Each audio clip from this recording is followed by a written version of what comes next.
Martin and Lewis Show.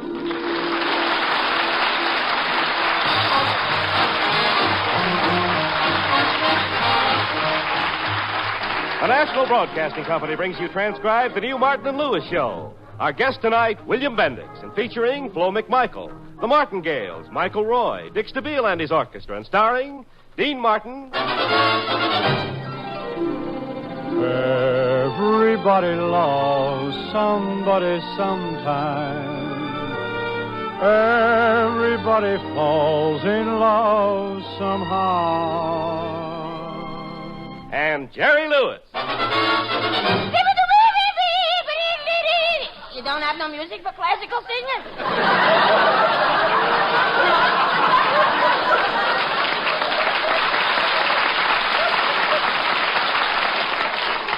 Now, Jerry. Well, it's not my fault. The orchestra can't play what I sing. Well, of course they can't play what you sing. What is that? Who sings like this? Well, what was that? Well, I know what it is. I made it up. You made it up when? This morning I was singing in the shower, and suddenly the water turned cold, and I went, beep, beep, beep, beep. And I made it up. Jerry, I wish you'd stop trying to horn in on my singing. Horn in? Me? Look here, Dean Martin. I'm just as important in this team as you are. You're the one who grabs the spotlight, always trying to be a big man and push me out. I'm getting sick of it, do you hear? Sick. Do you hear? And Dean? What? I think I got a fever.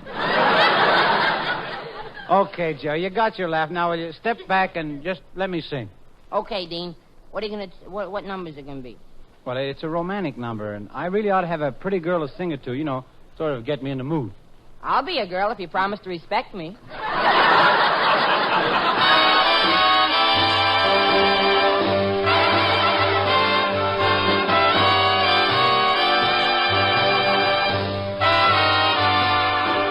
You won't be satisfied till you break my heart. You're never satisfied till a teardrop starts.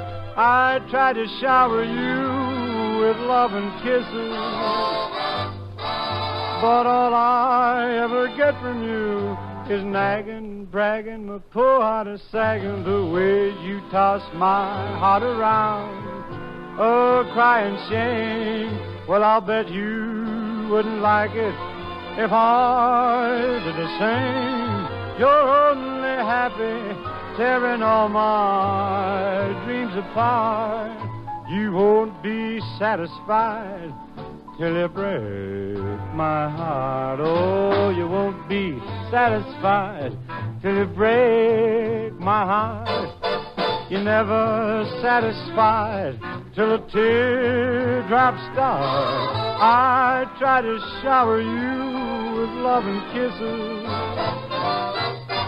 but all I ever get from you is nagging and bragging, my poor heart is sagging. The way you toss my heart around, crying shame. Well, I'll bet you wouldn't like it if I did the same. You're only happy tearing all my dreams apart. You won't be satisfied until you break my heart.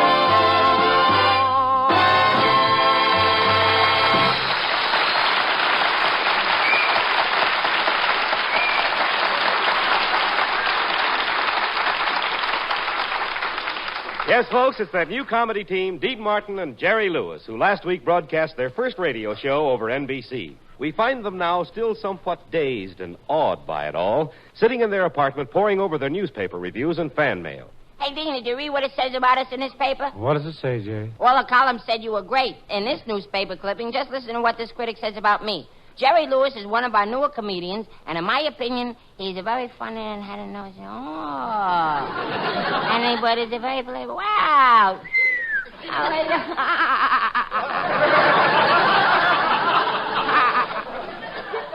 Well, what did he say? He thought I was awful. Oh, Jerry, snap out of it. It's just one man's opinion. But how could he think I was so bad? I'm loaded with talent. Gee, I can tell poems like, there was an old man named McGill who ran up and down every hill. When someone inquired, don't that make you feel tired? He said, nah.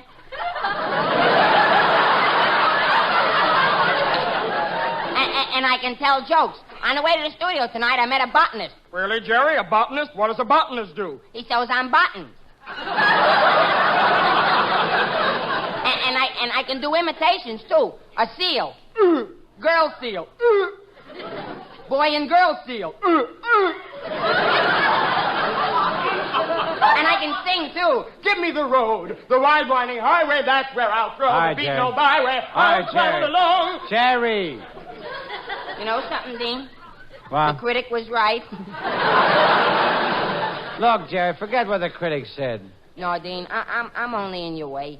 You should have a classy-looking partner instead of me.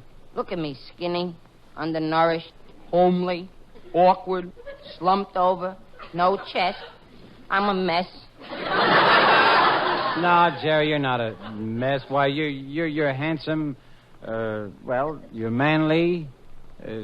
You're fascinating. You know, I never realized what a mess you really are.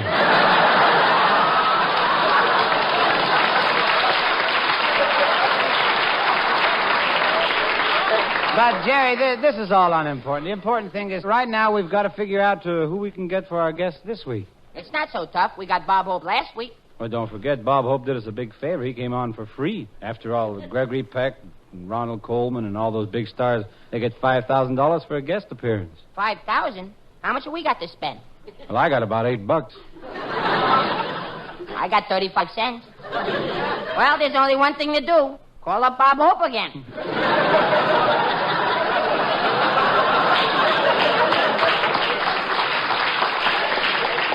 Or maybe we can persuade some other big star to do us a favor, too. No, these big stars are hard to find, Jerry. They have private phone numbers, big walls around their houses, and they're always going out of town to get away from it all. I don't care how big they are. I can find them. I have a system I used one time when I was trying to find Errol Flynn.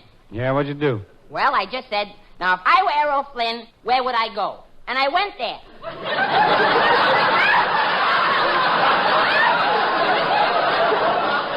Well, Jerry, did you find him? No, but I sure had fun.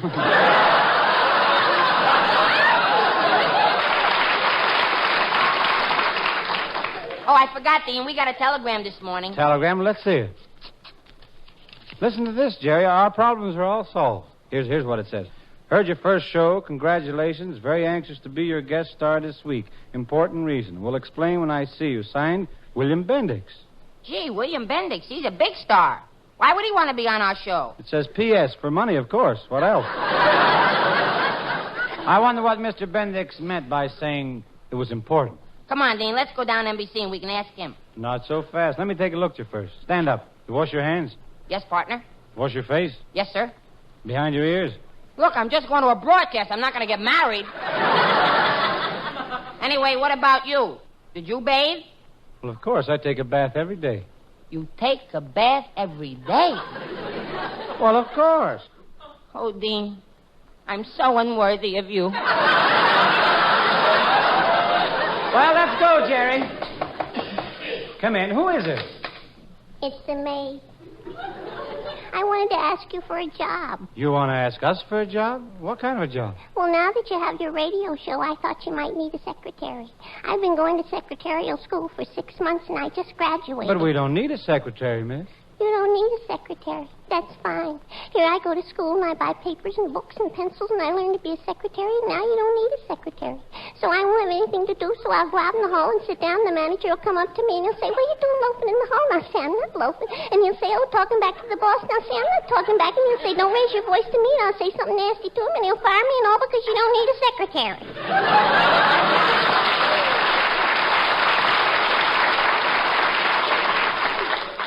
It's people like you that cause unemployment. Well, maybe we can try you out for typing scripts or something.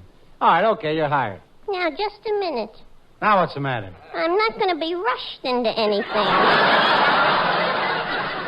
I want to think it over for a while.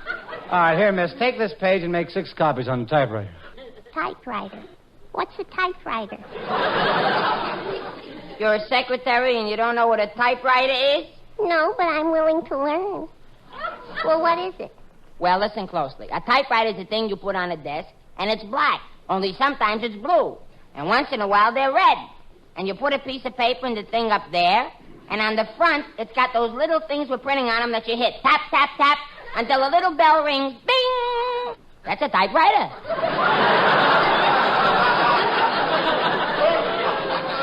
Well, miss, do you want to try out as our secretary or don't you? Well, first I have to make sure that you two are perfect gentlemen. Could you give me any references? References? Look, lady, we're hiring you, and I want you to know that any insinuation about our character is strictly derogatory on your part because people that know well enough to know that a gentleman knows his place. Whether or not it's forbidden, maybe a man just doesn't pause long enough to know whether he feels right from wrong, but I'm sure that anyone that isn't right will continue to say so.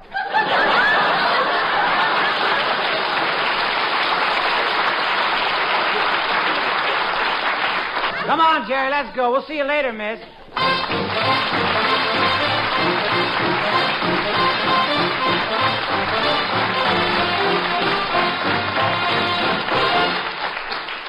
Suppose you were Uncle Sam and you wanted everyone, for the good of himself and his country, to buy United States savings bonds. Would you appeal to a man's desire for security, to his responsibility to his children? Just how would you sell yourself savings bonds? Well, answer that and then go out and invest in United States savings bonds for whatever reason you may have for saving. Your family's security, a college education for your children, or a vacation, a trip, a home, new furniture, a daughter's trousseau. Those are all good reasons for having money put away. There's no better way to save your money than in United States savings bonds. They pay you back $4 in just 10 years for every $3 you invest. Buy United States savings bonds.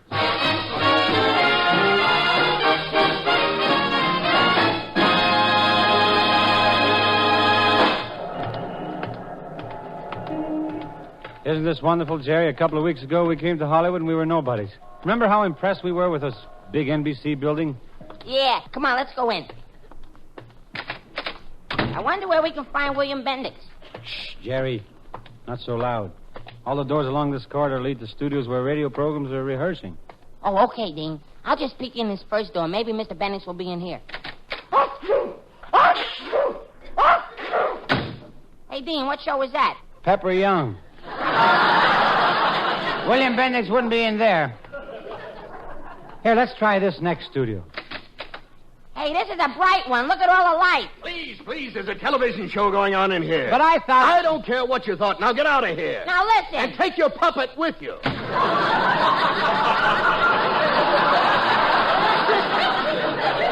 Why, I ought to go back in there and hit him right in his nose, calling me a puppet. I ought to... Jerry, quiet or I'll drop your strings. Now, let's look in this dressing room here, Jerry. Okay, Dean.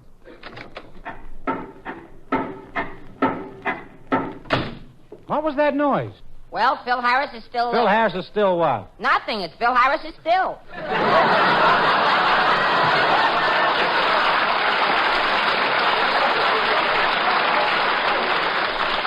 Yeah, Jerry, we're not doing so good on this side of the hall. Let's try the other side.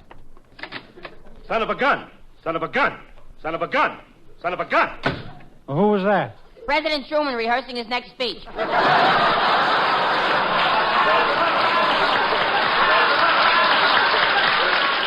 Well, it's no use, Jerry. We'll never find William Bendix this way. Oh, yoo-hoo. Yoo-hoo. What's that? Hello there. Huh? Could I take a minute of your time? You could use my head to crack walnuts. Hey, Dean, this dame is a siren, isn't she? Wow. A siren? Wow, she's the whole fire engine.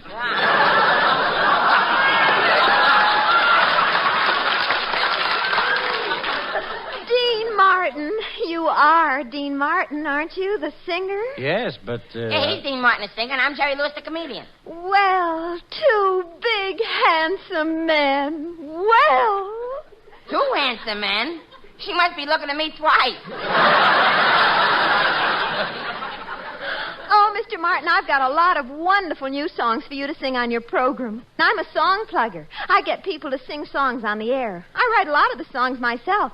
Hey, here's a terrific new number I just finished. It's called Tumbling Along Through the Tumbling Tumbleweeds by the Alamo, along the Rio Grande, where the buffalo roam by the old corral on the Texas plains. It's a Western type tune. Western type tune, sure. Well, bust my britches. Bust 'em. Look, Skinny, you're doing well to keep them up. Keep them up, yeah. Look, miss, I write songs, too. Oh, you do? Sure, last year I had a big hit. It was called I'm Head Over Heels in Love, and I Look Better That Way.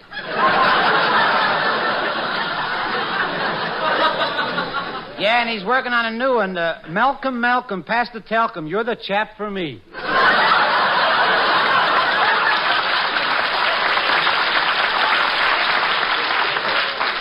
Well, I've also got a song done in a modern Shakespearean rhythm. Yeah, well, what's it called? To bebop or not to bebop. Sounds intriguing. How does it go? Well, I'll sing it for you.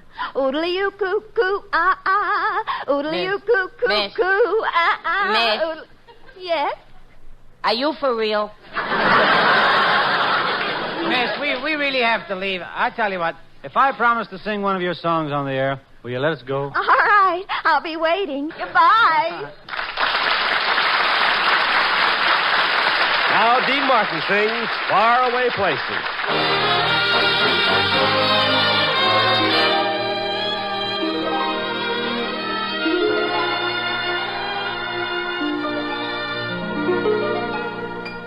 Faraway places with strange sounding names, far away over the sea. Those faraway places with strange sounding names are calling me.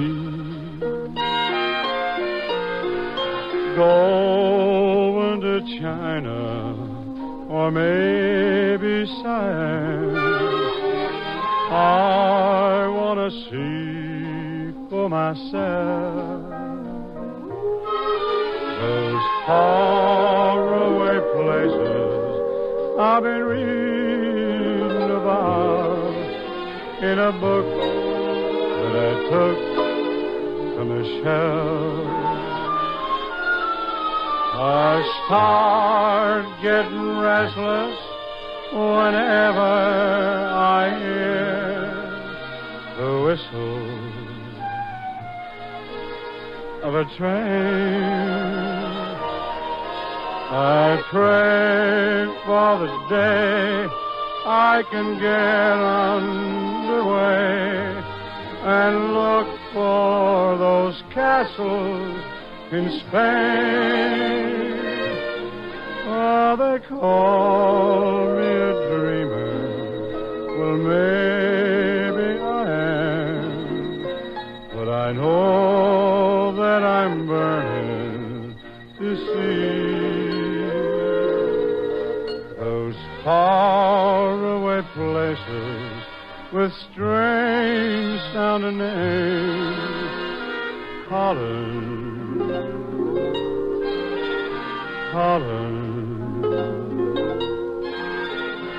me.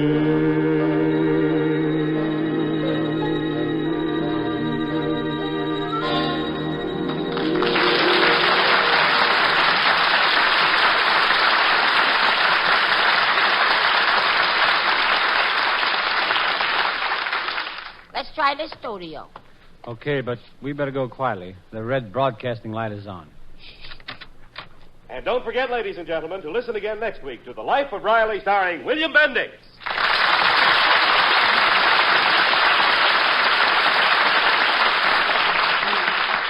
Jerry, here he comes off stage. Yeah. Hey, Mr. Bendix, we want to see you. You said you were very anxious to be on our program. Well, yeah, I am. Come on to my dressing room and I'll tell you what's on my mind.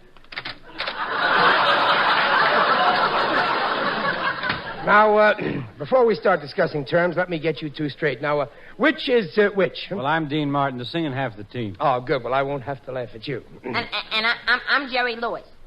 I'm the funny half of the team. Yeah. I tell the jokes. With a kisser like that, you got to tell jokes, too? Wait a minute, Mr. Bendix. What's wrong with the way I look? You always comb your hair like that? Well, Jerry's head is a little unusual. You see, it's higher in the back than it is in the front, and it tilts down, so the hair grows that way. Yeah. Yeah, it looks like a load of coal sliding out of a dump truck. Hey, I didn't like that. Come on outside and say that. Yeah, why should I? Because there might be someone out there that didn't hear it. Now, Jerry, take it easy. Really, Bill, Jerry's a swell guy. Oh, sure, I know that. I was only kidding. I know he's a swell guy. You're just saying that to make me feel good. That's right. Jerry didn't mean anything, Bill. We both admire you very much. You know, we're going to make a picture, My Friend Irma, over at Paramount, and our producer, Hal Wallace, suggested we get some acting advice from you. Well, it's hard work, fellas. You got to give up pleasure, give up dancing and smoking and gambling and even girls. You think you can do it, Dean? Well, I'll certainly try, but what about Jerry? With him, it's a little harder. We have to undo the theory of evolution. Listen here, I'm just as far away from the apes as you guys. I just took a shortcut.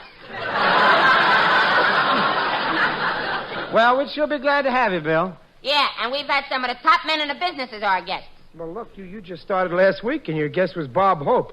What do you mean you had some of the top men? Bob Hope isn't two people. Have you ever tried to ad-lib with him?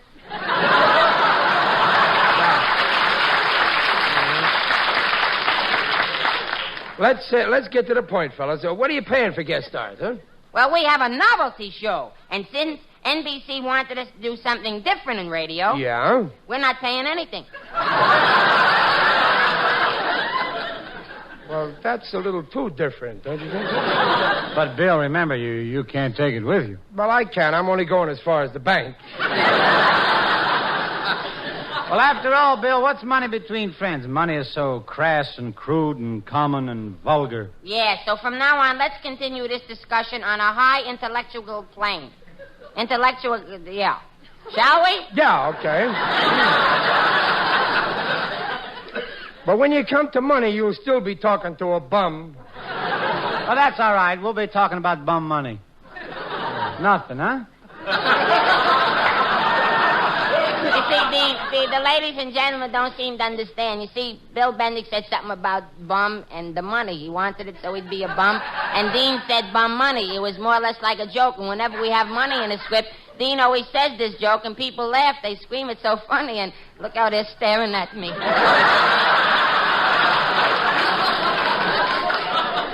Well, I don't understand why you're making such a fuss about money, Bill. In your telegram, you sounded like you were anxious to be on our show. Yeah, well, I had something in mind. I'll tell you. I'll come on your program, and for free, on just one condition. Oh, we just got to have you, Bill. We'll do anything. Yeah, anything. Absolutely.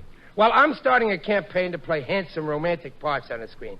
All you got to do is introduce me as a very handsome guy. See, a matinee idol, a great lover type, see? Bye. Bye. Wait a minute.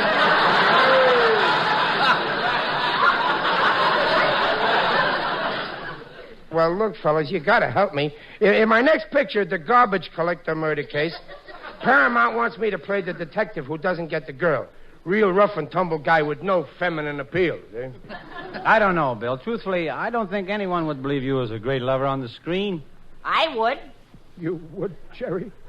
Sure, but I'm only 23 years old. What do I know?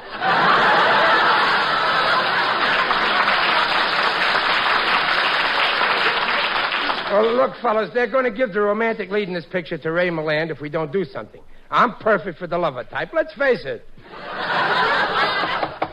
Who is it? It's me. Hey, it's the maid from our apartment. Yes, you told me to type up this page, so I thought I'd... Oh, William Bendix. Look out, catch her, somebody. She's going to faint. Stand back, stand back. What are you going to do?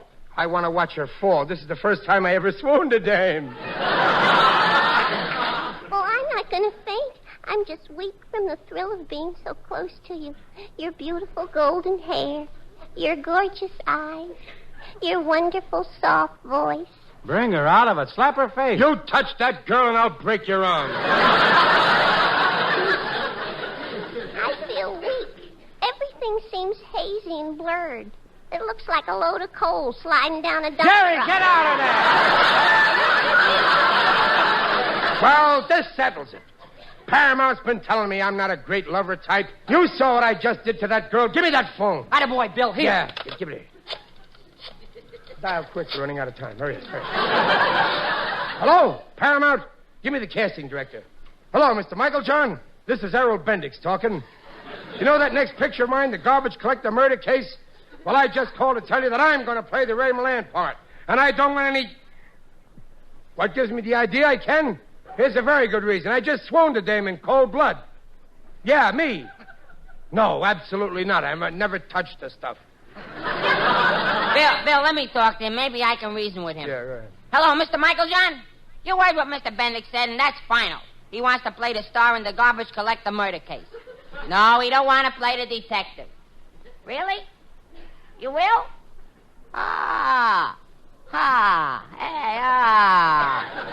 Okay, goodbye. What happened, Jerry? Am I going to play the romantic lead? Well, no. Ray Milland's still going to play that. Oh. Well, I'm still the detective then, huh? No, they're going to put Alan Ladd in that part. Well, then what am I going to play?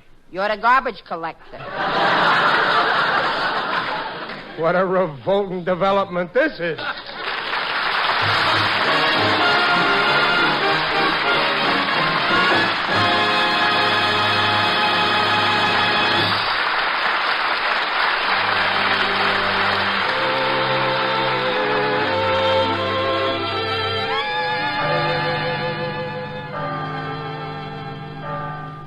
And, Dean, I think we're two of the luckiest guys in the whole world, don't you? Oh, Jerry, it's 3 o'clock in the morning. Stop talking and go to sleep.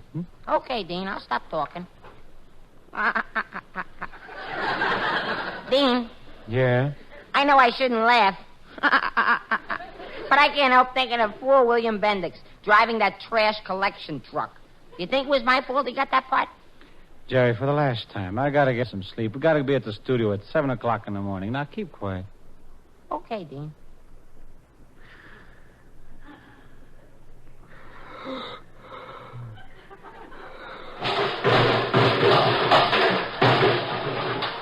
Now what? Somebody outside. Yeah, and I'm gonna find out who it is.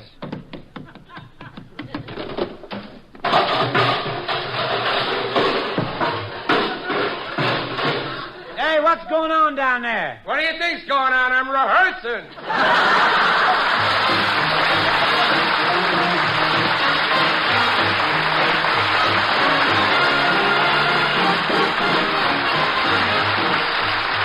You've just heard transcribed The Martin and Lewis Show, produced by Robert L. Redd and written by Dick McKnight, Ray Allen, Chet Castellaw, and Norman Sullivan. William Bendix appeared through the courtesy of Prell Shampoo and may be heard on his own radio program, The Life of Riley. Tune in to your NBC station each Sunday evening at this same time for The Martin and Lewis Show. This is NBC, the National Broadcasting Company.